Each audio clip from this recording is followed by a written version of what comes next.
কালারটা কি যে গর্জিয়াস। তো ড্রেসটা ডিটেলসে আপনাদেরকে দেখাবো। ওড়নাটা দেখলে পাগল হয়ে যাবেন। হ্যাঁ, একদম হচ্ছে বিয়ের মানে বেনারসি ওড়না যেরকম থাকে ওরকম একটা। ওয়াও, জাস্ট সি কত বড় একটা ওড়না।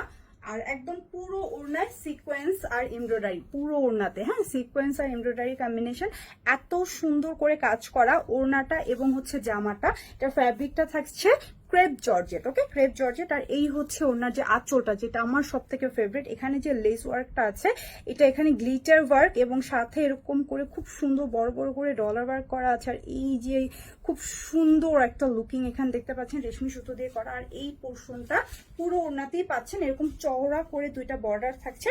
সো পুরো ওড়নাটাই এত গর্জিয়াস। এখন যাবো আমি জামাতে। জামা কাজের কথা নাই বা বললাম, পুরো বডিতে এভাবে করে কাজ করা। আগে একটু কাজটা দেখেন, একদম ক্লোজ করে দেখাই। পুরোটা এরকম ভরাট করে এমব্রয়ডারি আর সিকোয়েন্স করা। এটা হচ্ছে মেইনলি গলায় যে ডিজাইনটা আছে। এখানে হচ্ছে আপনাদের ওড়নায় যে কালারটা থাকছে ওই কালারটা আসবে। হ্যাঁ, এখানে হচ্ছে মেইনলি ওড়নার ওই পার্থক্যটা আসবে।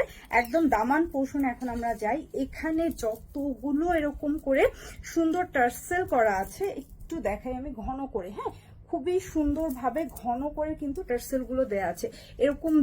এরকম জামাতে নর্মালি হচ্ছে একটা দুইটা করে টার্সেল দেওয়া হয়, বাট এটা পুরোটা এরকম ভরাট করে টার্সেলিং করা। ব্যাক সাইডটা হচ্ছে প্লেন আছে, আর হাতাটা আপনার এরকম সুন্দর সিকোয়েন্সের কাজ চলে আসবে। এক্সট্রা একটা প্যানেল দেওয়া আছে। এটা হচ্ছে আপনারা চাইলে অনেকে ড্রেসটা একটু লেন্থ করতে পারেন, অনেকে হাতার ফ্রন্ট সাইডে দিতে পছন্দ করেন, আবার চাইলে স্যালোয়ারে দিতে পারেন। আমি কিন্তু স্যালোয়ারে দিয়ে দিয়েছি। ওকে, তো একে একে আমি আপনাদেরকে সবগুলো কালার দেখিয়ে দিব। এটার প্যান্ট আর ইনার ফ্যাব্রিকটা হচ্ছে শার্টিন ফ্যাব্রিকে। দেখেন শাইনিংটা দেখলেই কিন্তু বোঝা যায়। হ্যাঁ, এটা কিন্তু শাইনিং দেখলেই বুঝতে পারবেন এটা শার্টিন ফ্যাব্রিকের। এবং এই হচ্ছে ওনাটা তো দেখিয়ে দিলাম। সো আমারটা স্ক্রিনশট নিবে।